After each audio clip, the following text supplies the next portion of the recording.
Tajuk utama Buletin 15 Ogos, Jakarta dedah nama 8 syarikat Malaysia yang didakwa melakukan pembakaran terbuka. Turut dimuatkan Datuk Choi Jui Ming cabar Datuk Ong Kating dalam pemilihan MCA yang menyaksikan pertandingan semua jawatan. Indonesia dan Gerakan Aceh Merdeka GAM berdamai manakala Yahudi undur dari tebing Gaza.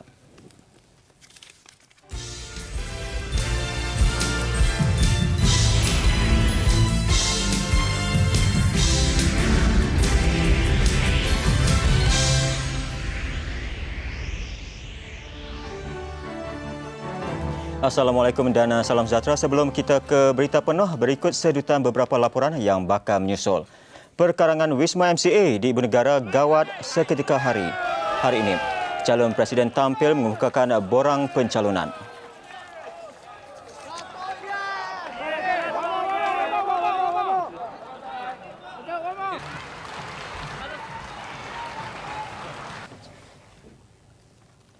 Ini pula keputusan Mahkamah ke atas seorang pengetua sekolah agama yang didapati bersalah atas dua tuduhan melakukan seks luar tabi'i terhadap pelajarnya. Muhammad Syarif Musa dikenakan hukuman penjara 6 tahun. Perdana Menteri Datuk Seri Abdul Ahmad Badawi pagi tadi mempengerusikan sidang panel penasihat antarabangsa yang bermesyuarat buat julung kalinya. Panel ini akan memberikan pandangan bagi membantu Malaysia menentukan strategi dan perancangan di masa depan ketika negara memasuki fasa kedua Wawasan 2020. Anggota panel yang hadir pada pertemuan 2 hari ini termasuk pakar ekonomi terkemuka, saintis sosial dan pakar keuangan dari seluruh dunia. Antaranya Tan Sri Dr. Jas Fallen dari Institut Christian Michelson Norway, Profesor Jeffrey Carlton dari Yale School of Management Amerika Syarikat, Dr. Yukong Huang mewakili Bank Dunia Singapura, Profesor Peter Nolan dari Universiti Cambridge, United Kingdom dan Dr. Arjun Sang Gupta dari Universiti Harvard, Amerika Syarikat. Hadir sama Menteri Kabinet dan Jawatankuasa Eksekutif Majlis Tindakan Ekonomi Negara M10. Hari ini anggota panel terbabit menghadiri kolokium anjuran unit perancang ekonomi di mana mereka memberikan laporan terkini pembangunan semasa Malaysia. Mereka kemudian akan menawarkan perspektif bagaimana Malaysia boleh mengambil kira trend yang muncul dan hakikatnya dalam konteks persaingan global yang semakin memuncak. Konflik Tel Aviv Palestin mencatat sejarah hari ini dengan bermulanya proses pengunduran Yahudi dari Gaza. Satu petanda positif, namun keikhlasan rejim Tel Aviv masih mencetus tanda tanya. Israel dilapor menuntut untuk mengekalkan penguasaan terhadap 6 penempatan Yahudi di tebing barat ketika satu rundingan damai dengan Palestin. Perkara ini dinyatakan Menteri Pertahanan Shaul Mofaz beberapa jam sebelum proses pengunduran Gaza bermula. Tuntutan sama pernah disuarakan Perdana Menteri Ariel Sharon yang memberi alasan pengunduran 8,000 pendatang Yahudi Gaza adalah untuk memastikan Israel menguasai beberapa bahagian tebing barat yang mempunyai majoriti pendatang Yahudi. 6 kawasan penempatan haram Yahudi yang dituntut penguasanya dikekalkan oleh Israel ialah Ma'ale Adumin dan Gush Etzion, perampiran Baitul Maqdis, 3 kawasan di utara tebing barat dan penempatan Efrat di Baitul Laham. Kawasan tebing barat mempunyai majoriti lebih 240,000 pendatang Yahudi. Hakikat ini menjadikan kebimbangan kepada penduduk Palestin yang sejak awal lagi menyedari perancangan Perdana Menteri Ariel Sharon serta sekutunya Amerika untuk mengukuhkan kuasa Yahudi di tebing barat. Dalam pada itu, proses pengunduran pendatang di Gaza bermula tengah malam semalam waktu tempatan atau 5 pagi waktu Malaysia. Semua laluan masuk ke penempatan ini ditutup.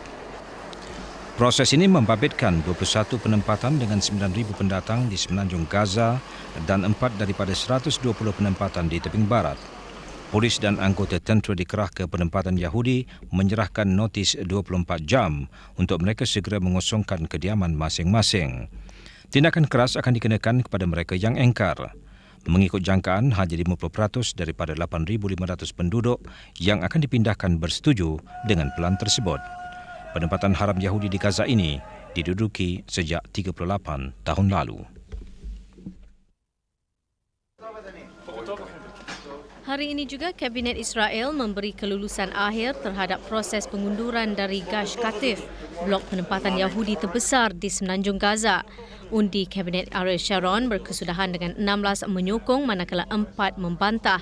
Kelulusan bagi pengunduran dari 21 penempatan Yahudi di Gaza dan 4 di tebing barat ini dijalankan menerusi 4 peringkat. Minggu lalu, Kabinet meluluskan pengunduran dari 3 penempatan terpencil semenanjung Gaza. 3 lagi penempatan di semenanjung Gaza dan tebing barat menanti proses yang sama.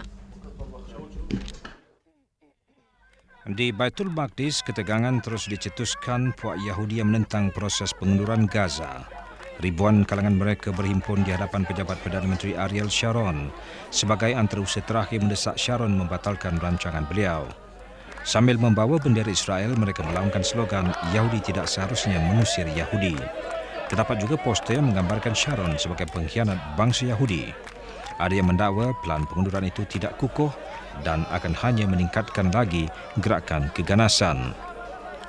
Agenda seperti ini sering dipermainkan puak penentang pengunduran Gaza dalam usaha menarik sokongan agar usaha itu tergendala.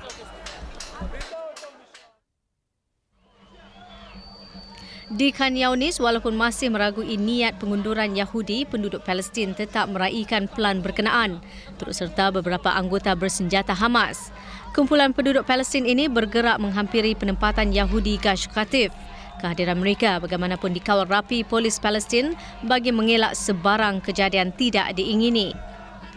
Situasi sama juga terselah di kem pelarian Palestin Ain el-Helweh, selatan Lubnan. Di perkarangan kem ini, 40 km selatan Beirut, pelarian Palestin berarak dan menari serta melaungkan slogan kemenangan. Namun dalam kemeriahan ini, belum ada kepastian bila ribuan pelarian Palestin akan dapat kembali ke tanah kelahiran mereka atau menyaksikan kewujudan negara Palestin merdeka.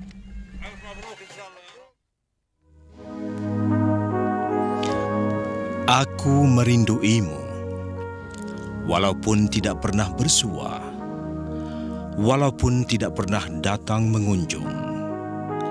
Bagaimana bisa rindu jika tidak pernah bersua? Baca saja Al-Isra.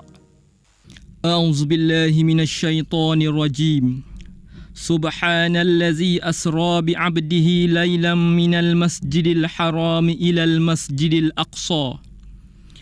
Ilal masjidil aqsa allazi barakna hawlahu linuriyahu min ayatina. Innahu huwas sami'ul basir. Hayati pula sabda Nabi. Abu Darda radhiyallahu anhu berkata, Rasulullah sallallahu alaihi wasallam bersabda, solat di Masjidil Haram mendapat 100.000 ganjaran.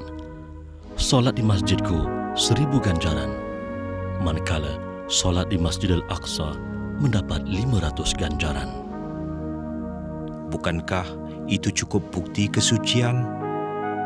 Malang, bukan mudah menghampirimu, bukan mudah mengunjungimu, karena kau dijajah. Datuk Dr. Ng Yen Yen menang tanpa bertanding kerusi Ketua Wanita MCA sebaik pencalonan ditutup petang tadi. Dalam pada itu, kerusi Presiden menyaksikan pertandingan 1 lawan 1 antara Datuk Ong Kating dan Datuk Chua Jue Meng. Proses penamaan calon pemilihan MCA siang tadi berjalan lancar. Ia dibuka jam 1 petang dan ditutup 4 jam kemudian. Pemilihan akan diadakan Jumaat dan Sabtu ini. Majoriti calon dan penyokong datang secara berkumpulan sebagai tanda perpaduan yang utuh. Tepat jam 1 petang, calon-calon mula mendapatkan nombor giliran dan menyerahkan borang di kaunter pencalonan apabila nombor giliran mereka dipaparkan di skrin. Bagi penyandang jawatan Presiden Datuk Seri Ong Kating, 10 perkara digariskan berhubung perkembangan rancangan di bawah pimpinannya. Ia termasuk Plan Induk untuk membasmi kemiskinan serta kerjasama dengan Persatuan dan Dewan Perniagaan Cina bagi membolehkan masyarakat Cina bekerjasama dengan kaum Bumi Putra. Bagi saya, siapa akan menang, siapa akan kalah akan ditentukan oleh perwakilan. Saya tidak nak spekulate siapa akan menang dengan berapa. Saya amat menghormati hasrat dan keputusan perwakilan. Hanya tinggal 5 hari saja, kita serahlah kepada perwakilan. Ini pula lawan Datuk Seri Ong Kating. Datuk Chua Jui Meng ialah bekas Naib Presiden MCA. Beliau condong kepada tim B dalam pertikaian pucuk pimpinan MCA ketika era pimpinan Tun Dr. Ling Leong Sik dan Tan Sri Lim Ah Lek. Datuk Chua sebelum ini sudah mengumumkan manifestonya yang bertemakan politik baru, wawasan baru dan MCA baru. Ia mencakupi politik, ekonomi, pendidikan dan kebudayaan. Saya tidak mau buat segala spekulasi terhadap jumlah undi yang mungkin saya terima. Saya tidak mau. Oleh kerana apa itu? Itu akan memperkecilkan integriti dan pengetahuan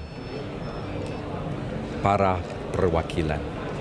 Mereka ini 2,300 orang mewakili 1 juta ahli-ahli MCA. Mereka ada kebolehan mereka. Mereka ada minda yang bernas. Mereka tahu bagaimana dia nak pilih.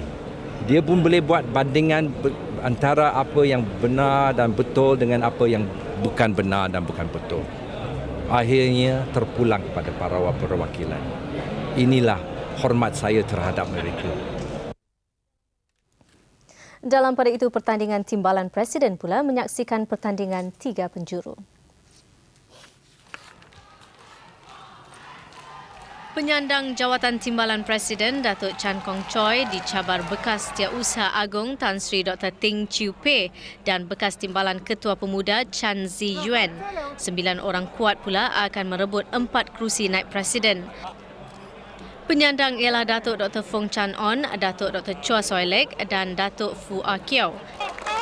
Muka baru yang mencuba nasib ialah Datuk Ong Ti Kiat, Datuk Cho Chi Hiong, Datuk Donald Lim, Datuk Chow Tet On, Datuk Tan Chai Ho dan orang lama yang masih ingin bertahan ialah veteran Datuk Yap Pian Hon. Sementara itu 45 yang lain bertanding untuk merebut 25 kerusi AJK Pusat Parti.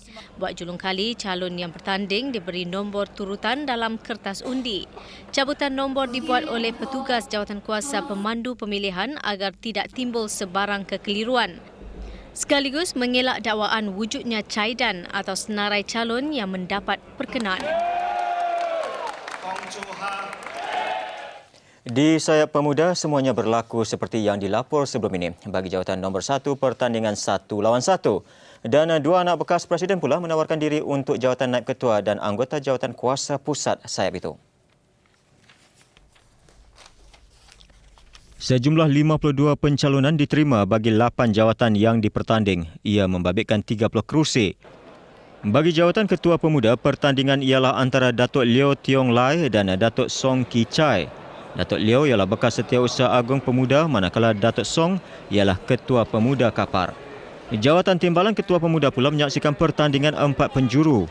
Mereka termasuk anak sulung Tun Dr. Ling Leong Sik iaitu Ling Hee Leong. Seorang lagi bekas Setiausaha Agong Pemuda Lo Seng Kok, Datuk Liu Yuen Kiong, Adun Sri Kembangan dan Simon Lim, AJK Pusat Pemuda. Manakala bagi jawatan Naib Ketua Pemuda ada 7 calon. Dalam pada itu, nama anak bongsu Tun Dr. Ling Hee Kiat juga tersenarai antara 29 calon bagi jawatan AJK Sayap Pemuda. Jawatan Ketua Pemuda MCA adalah satu jawatan yang berat.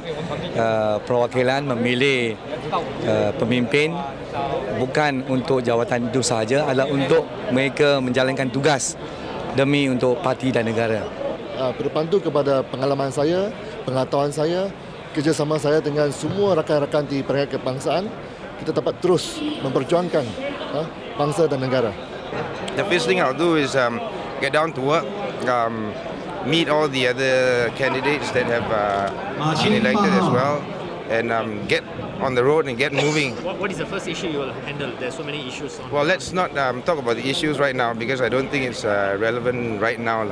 Who have been endorsed by Wilayah to represent them, and every state have endorsed their own candidates. And there are 20 of us for 20 positions. So hopefully, if we all work together, we will be able to form a strong team together. Sementara itu, bagi wanita MCA, seperti sudah dijangka, Datuk En Yen Yen mempertahankan jawatan Ketua Wanita tanpa bertanding. Tumpuan kini beralih kepada jawatan Timbalan Ketua Wanita. Kemenangan Dato' Ng Yen Yen sebagai Ketua Wanita MCA sememangnya sudah dalam ramalan. Tumpuan beliau seterusnya ialah gantikan mantap daripada calon yang menawarkan diri. Very fundamental is to have a sense of teamwork and unity. No matter how good a candidate is in quality, if she does not have the sense of teamwork, and she has personal agenda, then it will not be harmonious for the movement.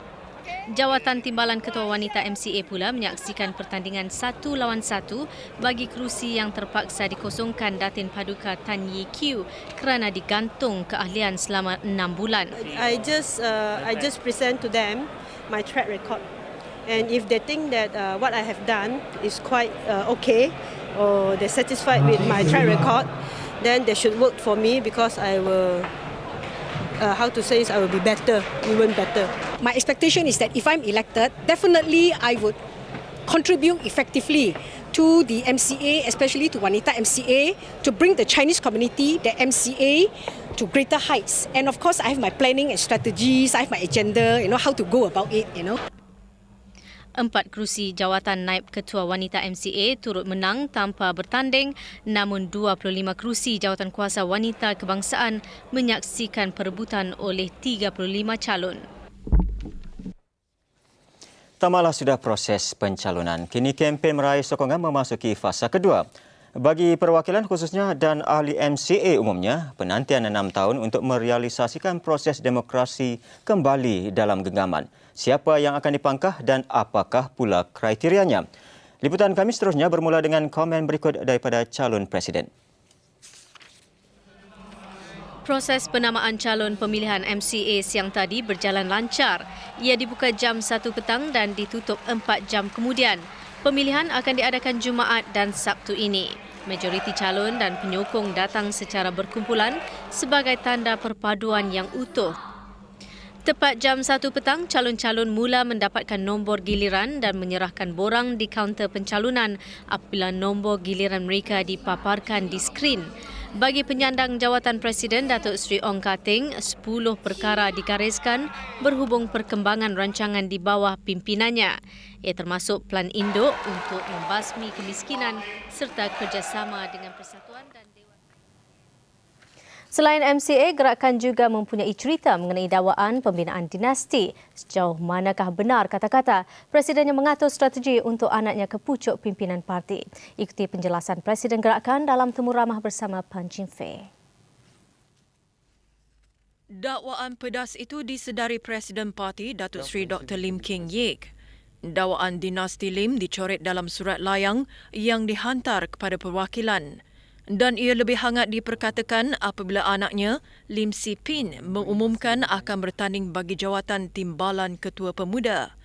If I wanted to build up a dynasty, I would easily pick one constituency for my son, the safest of all for him to stand. Did I? He was number 4 in the hierarchy of the youth. A lot of people below him were given seats. If I wanted to build him up, that would be a time for me to move. Bapa menyokong anak. Tetapi bagi Datuk Seri Dr. Lim, beliau melihat pendekatan yang berbeza. Have I been fair, not only as a president, but also as a father, to deny him? Which I am and have denied him. Of opportunity to come up in the political hierarchy. Sama ada benar atau tidak, ia terpulang kepada perwakilan untuk menilainya. I didn't choose him. I do not have a chance to choose him to be the deputy youth. It's the youth who chooses him. If the youth don't want him, there's nothing I can do. If the youth wants him, there's nothing I can do. He has not gone around with me to the country campaigning. Pan Ching Fei, Buletin Utama TV3. Sementara itu, tuduhan timbalan Presiden Gerakan Datuk Seri Kek Choo Teng semalam pertandingannya dengan Tan Sri Dr. Koh Sukun adalah angkara pihak tertentu menimbulkan pelbagai tanda tanya. Siapakah yang empunya angkara dan adakah benar Tan Sri Dr. Koh diheret untuk mencabarnya? Sekali lagi kita bersama Pang Ching Fei. Naib Presiden Gerakan ini yang juga Ketua Menteri Pulau Pinang dilihat tokoh paling popular untuk menerajui parti. Namun buat masa ini, beliau mesti menduduki jawatan nombor 2 dahulu walaupun ia bermakna beliau terpaksa mencabar rakan lamanya, Datuk Seri Kek Choo Teng. Kebanyakan negeri sudah pun menyatakan sokongan kepada Tan Sri Dr. Koh. Namun Datuk Seri Kek memberitahu kami, Tan Sri Dr. Koh diheret untuk mencabar beliau. Memikul tanggungjawab terus memperjuangkan nasib rakyat dan membina negara. Ya. Saya bersedia untuk turut bersama dan oleh itu sememangnya jawatan yang lebih tinggi dan peranan yang lebih berat memang memberi peluang untuk saya membuat demikian. Ya. Jadi Tan Sri bukan diheret untuk? Bukan diheret tapi didorong. Dan realitinya ialah akan ada hanya seorang pemenang. Pertandingan kalau ada tidak sepatutnya menjadi sesuatu yang mempunyai unsur-unsur permusuhan. Hubungan saya dengan Datuk Seri Kek memang tetap baik dan saya percaya akan terus baik apa juga yang akan berjadi. Beliau bagaimanapun tidak mahu membuat spekulasi ketika ditanya peluangnya untuk menang. Pang Ching Fei, Buletin Utama TV3. Lori hantu bermaharaja Lela dibentuk. Nantikan laporannya.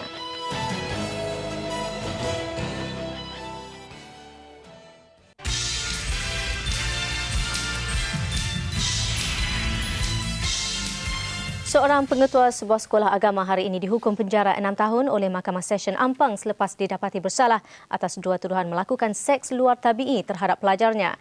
Hakim Noradidah Ahmad menjatuhkan hukuman 6 tahun bagi setiap tuduhan terhadap tertuduh Muhammad Sharif Musa, 42 tahun, namun mengarahkan hukuman berjalan serentak. Bagi tuduhan pertama, Muhammad Sharif yang juga pengasas sekolah agama Mahat Tafiz Ummul Khawra Sabak Bernam didakwa melakukan kesalahan itu pada jam 6.30 pagi antara 1 hingga 7 Januari 2002 di pejabatnya. Mangsa ketika itu berusia 18 tahun. Manakala bagi tuduhan kedua, tertuduh didakwa melakukan kesalahan itu pada 8 hingga 15 Januari 2002 di tempat dan waktu yang sama. Tuduhan dibuat mengikut Seksyen 377B Kanun Kesiksaan. Sebaik hukuman dijatuhkan, peguam bela tertuduh memohon supaya anak guamnya dibenarkan ikat jamin sementara menunggu rayuan. Permohonan itu bagaimanapun ditolak. Jerebu di seluruh negara semakin berkurangan dan keadaan ini dijangka berterusan sepanjang minggu. Indeks pencemar udara di semua kawasan juga menunjukkan penurunan dengan kesemuanya berada pada status udara sederhana dan baik. IPU tertinggi dicerap di Alostar iaitu 92 tetapi masih di tahap udara sederhana. Lembah Kelang juga kembali cerah setelah diselimuti jerebu tebal Khamis lalu. Cuaca hujan menyumbang kepada bacaan sekarang. Perkhidmatan Kaji Cuaca pula meramalkan cuaca sedemikian akan berterusan untuk tempoh 1 minggu. Dan ini pula cerapan jarak penglihatan yang dikeluarkan Jabatan Alam sekitar jam 3 petang tadi. Rata-rata kawasan menunjukkan jarak penglihatan berada pada tahap baik atau sederhana. Hanya Alostar mencatatkan jarak penglihatan paling teruk iaitu 2 km. 8 syarikat Malaysia dikenal pasti melakukan pembakaran terbuka di Indonesia. Maklumat itu dikongsi bersama Menteri Perhutanan Republik itu dengan TV3. Malam Sambat Kaban ketika dihubungi lewat petang tadi berkata siasatan ke atas kesemua syarikat terbabit sedang dijalankan sebelum mengambil tindakan undang-undang. Berikut adalah senarai ke-8 syarikat berkenaan yang dikatakan melakukan pembakaran terbuka di Riau. Menurut Kaban, ia dikenal pasti Sabtu lalu setelah pegawainya turun padang menyiasatnya dari dekat. Syarikat Malaysia ini adalah antara 10 pengusaha yang didapati melakukan kesalahan itu. Jadi Kementerian Alam Semesta Indonesia, Kementerian Lingkungan Hidup telah melakukan investigasi kepada 10 perusahaan yang terindikasi melakukan pembakaran lahan secara terbuka, itu dari 10 itu ada 8 yang ownernya adalah dari Malaysia. Dan itu sekarang sudah dalam proses penyelidikan, proses investigasi. Tambahnya, siasatan dijangka selesai 3 bulan lagi. Sejurus selesai, kesemua mereka katanya akan diheret ke mahkamah. Berita urus niaga, Perbadanan Pembangunan Perdagangan Luar Malaysia (Matrade) akan memberi fokus untuk mempromosikan ekspor di kalangan industri kecil dan sederhana IKS di dalam rancangan Malaysia ke-9. Ke arah itu, Pengerusi Matrade Tan Sri Halim Mohamad menggesa usahawan IKS untuk menyertai Matrade bagi meneroka pasaran ekspor baru di luar negara. We want more IKS and those companies who export already to ask us quite vastly. We can guide them. Some of them don't know what incentive that MITI is giving. So when you come to us, we will tell you, we will guide you. Tambahnya, Matrade turut mensasarkan peningkatan keahliannya daripada 10,000 kini kepada 20,000 dalam tempoh 3 hingga 5 tahun akan datang. Pihaknya akan terus menolong usahawan IKS yang berpotensi untuk mengeksport mencari pasaran yang sepadan. Permodalan Nasional Berhad PNB melanjutkan tempoh tawaran ambil alih mandatori MGO ke atas Pelangi Berhad sehingga 26 Ogos ini. Dengan MGO itu, PNB akan menguasai lebih 96% dalam syarikat pemaju hartanah berkenaan.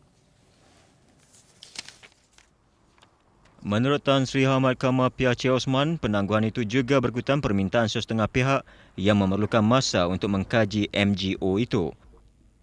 Selain itu, PNB juga katanya sudah membentuk satu exco bagi memantau perjalanan Pelangi Berhad. In term of the future direction ni, kita nak tengok overall first lah. Jadi sekarang ni kita telah lantik exco untuk menentukan dia meeting kerap untuk lihat program-program yang sesuai untuk dibuat seterusnya. Susulan selesainya MGO itu, Pelangi Berhad akan dinyah senarai dari senarai rasmi Bursa Malaysia. Strategi seterusnya untuk Pelangi, kata Tan Sri Hamad Kamal, akan ditentukan oleh lembaga pengarah baru syarikat itu. Ini pula laporan yang nyata membuka 1001 persoalan mengenai ke mana perginya undang-undang dan penguatkuasaan. Sepintas lalu, ketika visual berikut dirakam, kami merasai seolah-olah keluhuran undang-undang boleh dipersendar. Visual yang diperlahankan ini jelas menunjukkan kenderaan ini tidak mempunyai cukai jalan. Bukan sebuah. Visual ini dirakam di persimpangan ke sebuah kilang kelapa sawit di Mempaga dekat Bentong Pahang. Dalam tempoh sejam pemantauan, hanya 3 dari 10 buah lori yang melalui simpang ini mempunyai cukai jalan. Dan angka yang sama juga boleh dikatakan bagi lori yang tidak mempunyai nombor pendaftaran. Terkejut dengan apa yang dirakam, kru kami mengambil keputusan untuk mengekorinya. Dan visual ini menceritakan segala-galanya.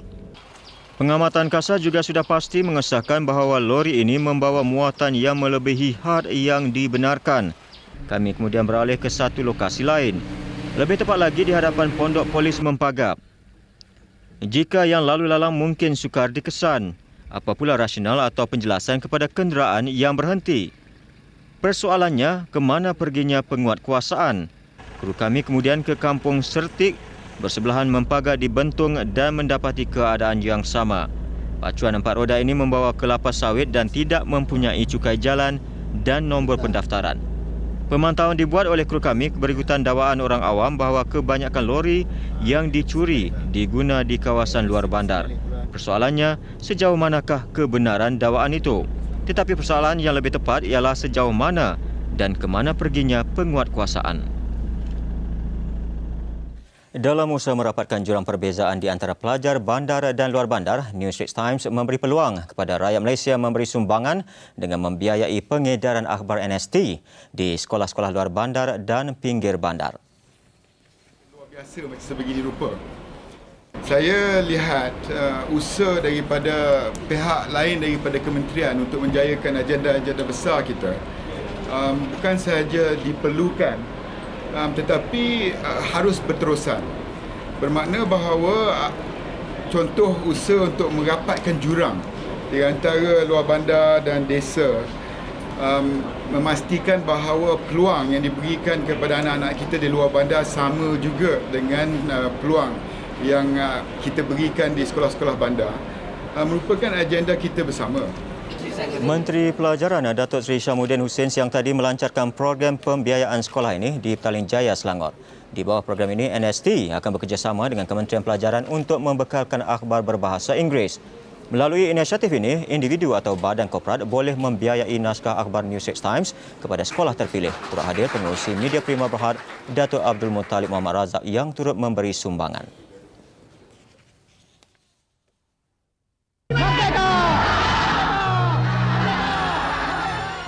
Kita juga mesti berusaha bersungguh-sungguh supaya kita pula memberi sumbangan yang kita harap akan lebih besar lagi dan lebih tinggi lagi mutunya untuk meningkatkan kemajuan negara kita supaya satu hari nanti ataupun apabila tahun 2020 nanti negara kita ini akan menjadi negara yang maju dan kita dihormati oleh dunia, oleh negara-negara lain atas kejayaan kita itu.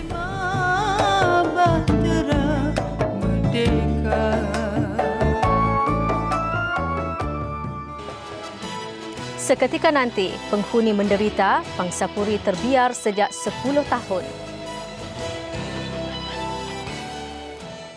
Bertemu kembali. Indonesia dan Gerakan Aceh Merdeka GAM menandatangani perjanjian damai di Helsinki, Finland bagi menamatkan gerakan pemisah di wilayah itu sejak 1976. Perjanjian juga sekaligus menamatkan salah satu perjuangan bersenjata paling lama di benua Asia. Dengan perjanjian damai ini, GAM akan menamatkan perjuangan bersenjatanya bagi mewujudkan sebuah wilayah Aceh merdeka dan bersatu dengan Indonesia. Jakarta pula berjanji akan meminda undang-undang mengenai otonomi Aceh tahun depan. Ia bertujuan membolehkan parti-parti politik tempatan bertanding dalam pilihan raya April 2006. Indonesia pula akan menangani perkara berhubung keselamatan negara, pertahanan, keuangan, perundangan serta dasar luar negara.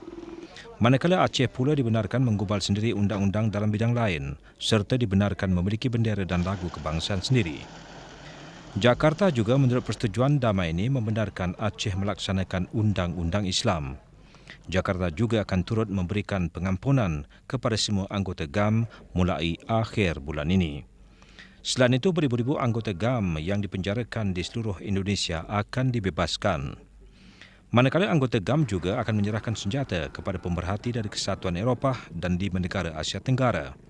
Proses dijangka bermula 15 September depan dan tamat 31 Disember 2005.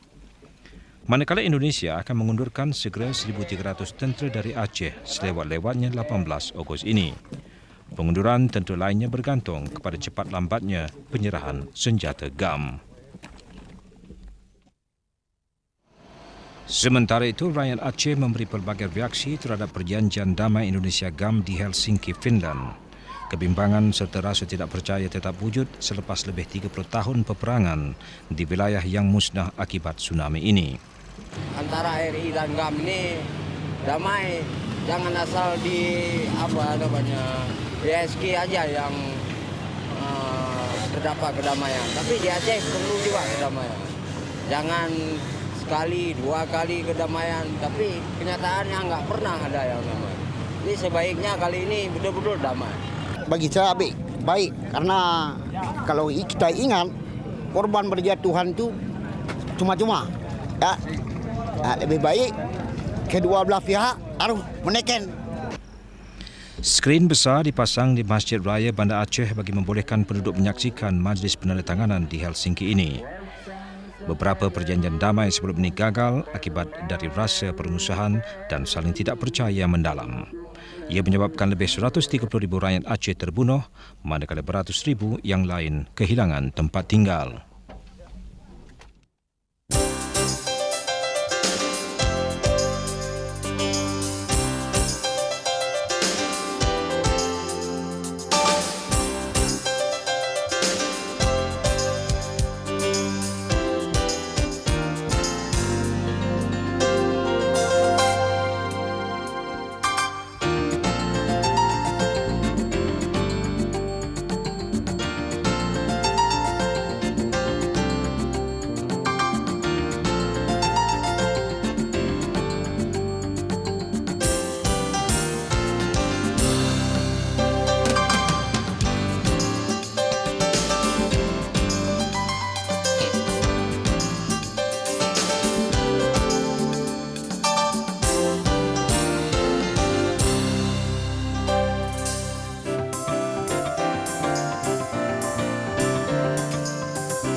Seterusnya kita bersama Faisal Ismail untuk laporan sukan malam ini.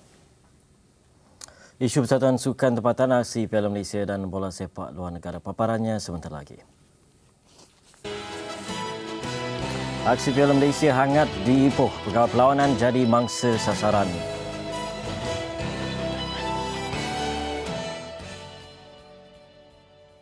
Salam sejahtera. Hanya kepulangan presidennya akan dapat memberi gambaran jelas mengenai kemelut dalaman Majlis Sukan India Malaysia MISC. Justru kelompok penyokongnya memang tidak sabar menunggu kepulangan Datuk S. Subramaniam dari luar negara esok. MISC kini diambang perpecahan berikutan mesyuarat tergempar semalam yang diadakan kumpulan pendesak diketuai naib presidennya sendiri S. Pati. Dalam mesyuarat itu, Datuk S. Subramaniam telah digulingkan sebagai presiden. Apakah keputusan itu sah? Benarkah Datuk Subramaniam yang akan pulang ke tanah air esok bukan lagi Presiden MISC? Ikuti kesudahan kemelut MISC yang akan kami laporkan dalam buletin utama minggu ini. Ini juga masalah Persatuan Sukan sehingga dibatalkan pendaftarannya oleh Pesuruhjaya Sukan Mac lalu. Mungkin jawatan kuasanya sudah insaf atau semangat baru. 11 daripada 31 persatuan yang dibatalkan itu kini dibenarkan untuk aktif semula. Antara persatuan yang kembali lega ialah Persatuan Tinju Amatur Selangor, Persatuan Menembak Pahang, Persatuan Kungfu dan Tarian Naga Negeri Kedah, Persatuan Bola Sepak Melayu Negeri Sembilan dan Perak. Pendaftaran 11 persatuan itu dihidupkan semula oleh Pesuruhjaya Sukan yang berpuas hati dengan rayuan serta maklumat lengkap yang dikemukakan. Di samping itu, mereka juga menghantar wakil menjalani kursus pengurusan sukan khas yang dianjurkan pejabat Pesuruhjaya Sukan baru-baru ini. Bagaimanapun, rayuan 9 lagi persatuan masih ditolak. Kita ke bola sepak Piala Malaysia. 6 perlawanan berlangsung semalam meskipun tidak beraksi akibat penangguhan perlawanan. Kedudukan Terengganu dan Perlis di dua tangga teratas tidak terjejas dalam kumpulan A. Sementara PKNS menewaskan Sabah 2-1 sekaligus kekalahan kedua berturut-turut Sabah. Kumpulan B, dua perlawanan berakhir tanpa menghasilkan jaringan. Namun sudah memadai buat Telekom Melaka mengukuhkan kedudukan di tangga teratas. Situasi kumpulan C mirip saingan kumpulan A. Pahang dan Kedah yang tidak beraksi akibat jerebu mengekalkan kedudukan 1-2. Manakala Johor FC dan MPPJ terikat 2 sama. Kumpulan D, dua kelab Selangor, Public Bank dan MKLN seri 3 sama. Dan juara Liga Perdana Selangor mula terasa bahang saingan lebih sengit apabila tewas kepada Perak 2-1. Menang selesa ke atas MKLN minggu lepas, Selangor mengharapkan 3 lagi mata berdepan Perak di arena lawan. Nyata Selangor bertemu buku dengan ruas, terikat tanpa jaringan pada babak pertama. Pelawat ketinggalan menerusi jaringan penjaring terbanyak Liga Super Kita Manju pada minit ke-60. Bagaimanapun, Selangor tidak membenarkan Perak lama berpesta. Cuma 2 minit, Selangor menyamakan kedudukan hasil jaringan penyerang dari Indonesia Bambang Pamungkas. Perlawanan tambah rancak pada minit-minit akhir permainan. Syahrul Nizam Mustafa muncul bira Perak apabila menjaringkan gol kemenangan. Keputusan muktamad Perak 2, Selangor 1. Sehingga kini Perak muncul pasukan tunggal menang bersih daripada 2 perlawanan. Tetapi penyokong Perak tidak secemerlang skuad bola sepak mereka. Segelintir penyokong Perak berdepan Selangor semalam bertindak tidak wajar membaling objek ke padang sehingga mencederakan pembantu pengadil perlawanan. Insiden berlaku pada minit ke-63, jurus Selangor mengikat kedudukan 1 sama hasil jaringan Bambang Pamungkas. Pembantu pengadil Syed Azhar Syed Kamar dari Kuala Lumpur menjadi mangsa. Pengsan terkena objek balingan penyokong tuan rumah. 5 minit perlawanan tergendala. Mujur keadaan Syed Azhar tidak serius. Selepas mendapat rawatan, dia meneruskan tugasnya. Yang pasti, Perak tidak akan terlepas daripada tindakan jawatan kuasa disiplin Persatuan Bola Sepak Malaysia FAM. Kurang 24 jam selepas tunduk kepada Perak, Selangor sudah menemui penawarnya. Undian separuh akhir Piala FA tengah hari tadi, Selangor diundi bertemu Public Bank. Manakala Perak lawannya dalam perlawanan peringkat kumpulan kejohanan Piala Malaysia malam semalam berdepan Kuala Lumpur. Raja muda. Bismillahirrahmanirrahim. Satu. Nombor 1. Okey, pasukannya ialah Selepas undian, Selangor yakin peluang ke perlawanan akhir Piala FA kini cerah. Kedua-dua perlawanan peringkat separuh akhir pada 27 Ogos dan 10 September depan bertemu Public Bank akan berlangsung di Stadium Shah Alam. Sebenarnya, kalau mengikut undian ini adalah kehendak penyokong. Mereka tak nak Selangor dan Perak bertemu pada perlawanan separuh akhir dan ini nampaknya telah terjadilah pada undian hari ini. Sama ada kebetulan atau tidak, insiden ini mungkin membawa alamat buruk buat Selangor. Beberapa minit kemudian, secara tidak disengajakan, carta nama Kuala Lumpur pula terjatuh. Dia kira rating, KL is a no-hopper. So for KL team to reach this stage, is a big bonus to us. So as far as we are concerned, we prepare to fight to the end. Perlawanan akhir pada 24 September juga dijadual di Stadium Shah Alam, Selangor. Bermakna tarikh 28 bulan yang melibatkan Piala Malaysia akan... Beralih ke golf, pelancongan melalui sukan golf menyumbang pendapatan hampir 580 juta ringgit setiap tahun sejak 6 tahun lalu. Sejak promosi pelancongan Malaysia untuk menjadi destinasi golf terkemuka dunia, hampir 2 juta pelancong datang ke negara ini menerusi segmen golf.